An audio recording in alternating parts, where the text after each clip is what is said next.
तो अगर आपका हेयर ट्रांसप्लांट फिक्स हो चुका है, उसकी डेट फिक्स हो चुकी है, तो कौन कौन सी बातों का ध्यान रखना है और कौन कौन सी इंस्ट्रक्शंस फॉलो करना है, उसके बारे में ये वीडियो है। पूरा ज़रूर देखिए, थोड़ा लंबा है लेकिन ये देखना आपके लिए बहुत ज़रूरी है।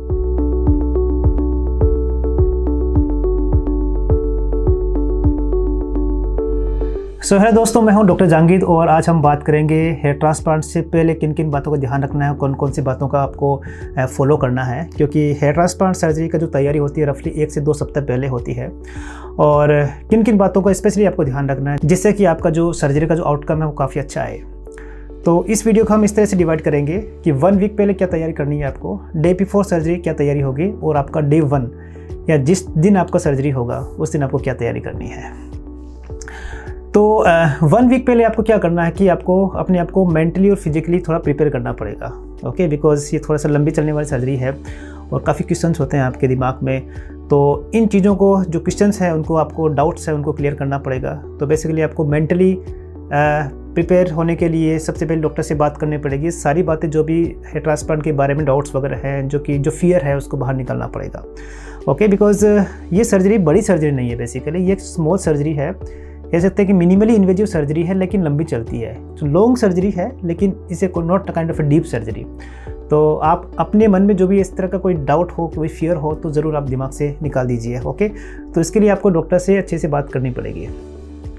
फिजिकली प्रिपेयर का मतलब ये है कि आप अपने आप को फिट रखना पड़ेगा सर्जरी के लिए, और उसके लिए आप थोड़ा सा जल्दी उठना शुरू कीजिए। बिकॉज मोस्ट ऑफ जो सर्जरी होती है वो जल्दी होती है, और अपना जो रूटीन है उसको अच्छे से मेंटेन रखिए। सुबह आप घूमने जाइए, और डाइट में आप नॉर्मल डाइट ही लीजिए। बेसिकली आपको ज़्यादा ऑयली फूड नहीं खाना है, और सेकंड है कि आपको ज़्यादा फास्ट फूड नहीं खाना है। अपने आप को जो आपका जो इंटेस्टाइन है उसको अच्छे से मेंटेन रखिए, और अगर पॉसिबल हो तो आप जो नॉनवेज है उसको भी अवॉइड कीजिए। राइट, अगर आपको कोई किस तरह की डिजीज़ है, किस तरह की बीमारी है, जैसे कि डायबिटीज़, हाइपरटेंशन, या फिर एंग्जाइटी या थायराइड की प्रॉब्लम है, तो उसके लिए आपको सबसे पहले मेडिसिन्स को कंटिन्यू करना पड़ेगा। उसके लिए आप अपने आप को पहले डॉक्टर को दिखाइए, फिजिशियन को दिखाइए। देखिए, हेयर ट्रांसप्लांट सर्जरी में इन्हीं जो प्रॉब्लम्स है इनकी वजह से कभी कभी डिले होती है सर्जरी, या फिर पोस्टपोन होती है। तो जैसे अगर आपको हाइपरटेंशन है तो उसके लिए आप सबसे पहले अपना बीपी चेक करवाइए, फिजिशियन के पास जाइए, और डॉक्टर अगर कुछ मेडिसिन आपके लिए चेंज करते हैं तो डेफिनेटली उसको ज़रूर लीजिए। और वो जो रीडिंग्स वगैरह है आप डेफिनेटली अपने जो हेयर ट्रांसप्लांट डॉक्टर है उनको भी दिखाना है और फिजिशियन को भी दिखाना है। राइट, तो हो सकता है कि सर्जरी के 1 या 2 दिन पहले ही आपको कुछ मेडिसिन वो चेंज कर दे। राइट, तो अपने आप को फिजिकली प्रिपेयर रखने के लिए अपने जो सिस्टमिक जो प्रॉब्लम्स है उनको ठीक करना बहुत ज़रूरी है, उसको मेंटेन करना बहुत ज़रूरी है। तो ये बातें थी कि कौन कौन सी बातें आपको रखनी है, कौन कौन सी बातें नहीं करनी है। वो सबसे पहली बात है कि आपको कोई भी हैवी वर्कआउट या एक्टिविटीज़ बिल्कुल नहीं करनी है। तो अगर आप जिम जा रहे हैं तो आप एक बार जिम बंद कर दीजिए। You can go for the walk only, not for the gymming. आपको अगर आप स्विमिंग करते हैं तो डेफिनेटली आपको स्विमिंग स्टॉप करना पड़ेगा, और कोई दूसरी हैवी एक्टिविटीज़ वगैरह होती है उसको भी आपको स्टॉप करना पड़ेगा। अगर आप जिम्स के लिए कोई सप्लीमेंट ले रहे हैं या और तरह किसी तरह का कोई भी सप्लीमेंट ले रहे हैं तो उसको बंद कर दीजिए, क्योंकि ये ठीक नहीं है सर्जरी से पहले। अल्कोहल एंड स्मोकिंग, काफ़ी लोग बोलते हैं कि डॉक्टर ये कब बंद करना चाहिए। तो देखो, आइडियली अल्कोहल और स्मोकिंग रफली 2 वीक्स पहले आपको बंद करना पड़ेगा। ओके, अगर आप 1 वीक पहले करते हैं तो भी अच्छी बात है, और सर्जरी के 1 वीक तक या 2 वीक्स तक आपको बंद करके रखनी पड़ेगी। तो आप उस समय आप प्लान कीजिए जब आप बिल्कुल अल्कोहल नहीं ले सकते, स्मोकिंग नहीं कर सकते। ओके, मैं तो ये कहूँगा कि आप बिल्कुल स्टॉप कर दीजिए, लेकिन इन बातों का ध्यान रखना बहुत ज़रूरी है, क्योंकि ये हीलिंग प्रोसेस में थोड़ा सा प्रॉब्लम कर सकते हैं और ब्लीडिंग भी ज़्यादा कर सकते हैं। तो अगर आप अल्कोहल स्मोकिंग बंद करते हैं तो डेफिनेटली आपके लिए अच्छा होगा। और इवन कोई भी सर्जन आपका अगर अल्कोहल स्मोकिंग लेते हैं तो डेफिनेटली वो सर्जरी भी आई थिंक नहीं करेगा, वो पोस्टपोन जरूर कर देगा। तो इस बात को आपका ज़रूर ध्यान रखना है। सेकंड, अगर आप कोई दूसरी ऐसी मेडिसिन ले रहे हैं जो कि ब्लड को थिनिंग कर सकती है, ठीक है, या फिर और कुछ एलर्जिक रिएक्शन कर सकती है, उनको भी हमें स्टॉप करना पड़ेगा।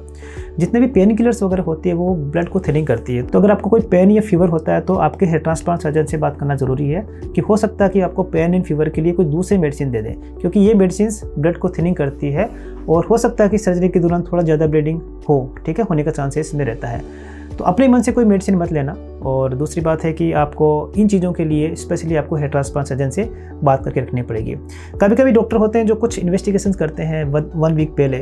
ओके, तो हमारा एक बैटरी ऑफ इन्वेस्टिगेशंस है, वो हर कोई डॉक्टर करता है, उसके बिना सर्जरी पॉसिबल नहीं है। लेकिन अगर डॉक्टर ने कुछ रिपीट इन्वेस्टिगेशन कराए हैं आपके, तो डेफिनेटली उसका रिपोर्ट डॉक्टर के पास एटलीस्ट 1 वीक पहले होना चाहिए। तो उस चीज़ का भी आप ध्यान रखिए। तो तो ये था मेंटली एंड फिजिकली कैसे फिट होना आपको। सेकेंड तैयारी होती है आपकी स्काल्प की तैयारी। तो स्काल्प की तैयारी कैसे 1 वीक पहले करना है। तो सबसे पहले कोई भी जो मेडिसिन आप यूज़ कर रहे हैं स्काल्प के ऊपर, सबको स्टॉप करना है आपको, चाहे वो मिनॉक्सिडिल हो या फिर और कोई आयुर्वेदिक या होम्योपैथिक ट्रीटमेंट आप कुछ भी ले रहे हो, उसको 1 वीक पहले एटलीस्ट आपको बंद करना पड़ेगा। सेकंड, अगर आपके बाल काफ़ी लंबे हैं तो उसको आप थोड़ा सा शॉर्ट करा सकते हैं, शॉर्ट कराने से काफ़ी ईजी हो जाएगा। तो ये था आपका 1 वीक पहले प्रिपरेशन। अब हम बात करें कि सर्जरी से 1 दिन पहले आपको क्या तैयारी करनी है। तो सबसे पहले आपको ये डिसाइड करना है कि आपके साथ में कौन आने वाला है। आपके साथ में कोई भी एक यंग पर्सन आना चाहिए। मोस्ट ऑफ क्लिनिक्स में क्या होता है कि सिर्फ एक पर्सन ही अलाउ करते हैं, जैसे कि हमारे क्लिनिक में भी हम एक ही पर्सन को अलाउ करते हैं। तो एक यंग पर्सन आपके साथ में होना ज़रूरी है। आप कोशिश कीजिए वाइफ या किड्स को लेके नहीं आए, बिकॉज ये लंबी सर्जरी है, हो सकता है भी वो परेशान हो जाए। और दूसरी ये भी है कि यंग साथ में रहेगा तो आपको एक मॉरल सपोर्ट रहेगा, हमेशा मेंटली सपोर्ट रहेगा, राइट। तो ये आपको 1 दिन पहले डिसाइड करना पड़ेगा। आपको सारे ऑर्नामेंट्स जितने भी हैं आपको सबको रिमूव करना पड़ेगा, चाहे आपको ईयर के अंदर हो या फिर और कहीं पहने हो या फिर गले में कुछ पहना हो आपने, तो सबको आप रिमूव कर लीजिए। हैंड्स पे भी जो आपके ऑर्नामेंट्स है सबको रिमूव कर लीजिए, ओके, बिकॉज वो कभी कभी एक इन्फेक्शन का आपका पार्ट हो सकता है, सोर्स हो सकता है। तो ये आप 1 दिन पहले रिमूव कर लीजिए।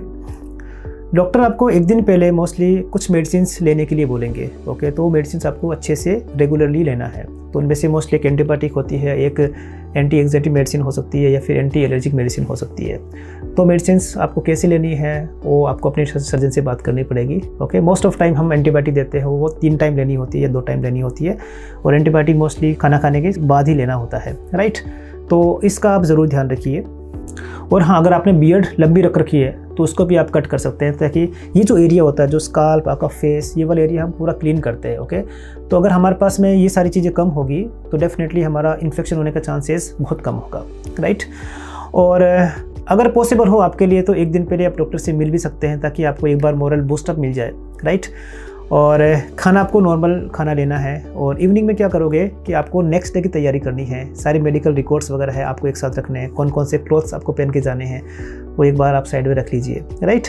और जो मेडिसिन वगैरह है आपको लेना है वो ज़रूर लीजिए, और कोशिश ये कीजिए कि एक बार डॉक्टर से बात करके इवनिंग में आप जल्दी सो जाए, राइट। तो ये सारी चीज़ें हैं जो आपको 1 दिन पहले करनी है। तो अब हम बात करते हैं कि आपको सर्जरी के दिन आपको कैसे तैयारी करके यहाँ पर आना है क्लिनिक पे, ओके। तो थोड़ा सा जल्दी आपको उठना पड़ेगा। मोस्ट ऑफ क्लिनिक्स के अंदर क्या होता है कि सर्जरी हम जल्दी करते हैं, लाइक अगर मैं बात करूं हमारे क्लिनिक में 7:30 हमारा सर्जरी स्टार्ट हो जाता है, ओके। हालांकि वो चीज़ें वेरी कर सकती है, बट जनरल जो नॉर्मल टाइम होता है वो 7:30 AM होता है, मॉर्निंग में होता है। तो आप कोशिश कीजिए जल्दी आप उठ जाए, और उठने के बाद में आपको नॉर्मल वॉश लेना है, वही आपको सुबह बीटाडीन से वॉश करना है। और जो शैम्पू है, अगर डेंड्रफ है तो आप डेंड्रफ का शैम्पू भी आप यूज़ कर सकते हैं। बालों के ऊपर आप चाहो तो थोड़ा बहुत ऑयल लगा सकते हो, लेकिन आपको हेयर कॉस्मेटिक्स बिल्कुल यूज़ नहीं करना है, ओके, उसकी ज़रूरत नहीं है। क्लॉथ्स आप क्या करोगे कि आप शर्ट पहनोगे आप, राइट। आपको टी-शर्ट वगैरह पहनना नहीं है, क्योंकि जब आपका हेयर ट्रांसप्लांट होगा तो उसके बाद में यहाँ पे थोड़ा सा मतलब बैंडेज होगा, तो या फिर आप ड्रेसिंग होगा, तो फिर आपके लिए टी-शर्ट को डालना बड़ा मुश्किल होता है। तो उसी तरह से अगर आप विंटर्स में आते हैं तो आप स्वेटर नहीं पहनोगे, आप जैकेट लेके आओगे साथ में, राइट। ये बहुत ज़्यादा ज़रूरी है हमारा। और अब बात करते हैं कि सुबह खाने के लिए कि ब्रेकफास्ट करें या नहीं करें। तो डेफिनेटली ब्रेकफास्ट आपको करके ही आना है। कोई भी सर्जरी खाली पेट नहीं होती है, लेकिन ये भी ध्यान रखना है कि आपको ओवर डाइटिंग भी नहीं करनी है, ओके। तो सुबह मॉर्निंग में आप नॉर्मली 1 ग्लास मिल्क ले सकते हैं, साथ में कुछ ब्रेड्स या फिर फ्रूट्स ऐसे कुछ ले सकते हैं, और आपको बिल्कुल खा के आना है सारी चीज़ें, ओके। और मेडिसिन्स आप अपने ब्रेकफास्ट के पास ही रखिए, नहीं तो आप भूल जाओगे, ओके। तो मेडिसिन्स और ब्रेकफास्ट दोनों लेके आना है। और उसके बाद में मेन चीज़ होती है डॉक्यूमेंट्स, ओके। मोस्टली लोग होते हैं डॉक्यूमेंट्स भूल जाते हैं, तो डॉक्यूमेंट्स आपकी जो फाइल होती है मेडिकल की फाइल, वो बिल्कुल आप लेके आइए। और जो भी आपका पेमेंट वगैरह कुछ पेंडिंग है तो डेफिनेटली उसका भी ध्यान रखिए, उसको भी आपको साथ में लेके आना है। अब क्या चीज़ नहीं लेके आना है वो है कि कोई भी आप कॉस्टली चीज़ अपने पास में मत रखिए, आप क्लिनिक में आते हो तो, ओके। हो सकता है कि वो इधर मिसप्लेस हो जाए, ठीक है। तो वो चीज़ें बिल्कुल भी आपको नहीं लेना है, क्योंकि आपको बिल्कुल टाइम नहीं मिलने वाला।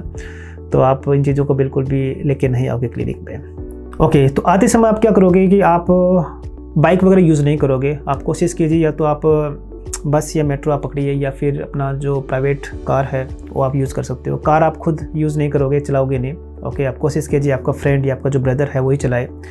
और टाइमिंग पे पहुंचना बहुत ज़्यादा ज़रूरी होता है, क्योंकि डॉक्टर आपके लिए काफ़ी प्लानिंग कर चुका होता है। तो अगर डॉक्टर ने बोला कि 7:30 आपको आना है तो 7:30 ही प्लीज़ आप कोशिश कीजिए, इवन 10-15 मिनट आप पहले ही पहुंचिए और अपने आप को रिलैक्स कीजिए, राइट।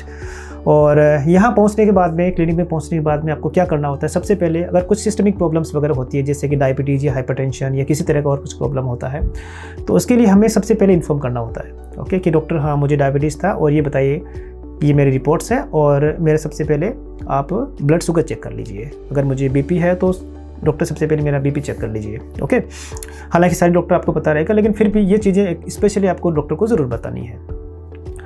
तो दोस्तों ये था इसके बारे में कि हमें क्या क्या तैयारी करनी है। होपफुली आपको वीडियो पसंद आया होगा। कोई क्वेश्चन हो किसी तरह का तो मुझे ज़रूर पूछिए। और मुझे पता है कि आपने जो भी डॉक्टर हेयर ट्रांसप्लांट के लिए सिलेक्ट किया है वो डेफिनेटली बहुत अच्छे होंगे, और मैं उम्मीद करता हूँ कि आपका हेयर ट्रांसप्लांट सक्सेसफुल हो। So all the best for the hair transplant. और हाँ, कोई क्वेश्चन हो तो डेफिनेटली आप मेरे से ज़रूर पूछ सकते हैं। Thank you so much for watching the video.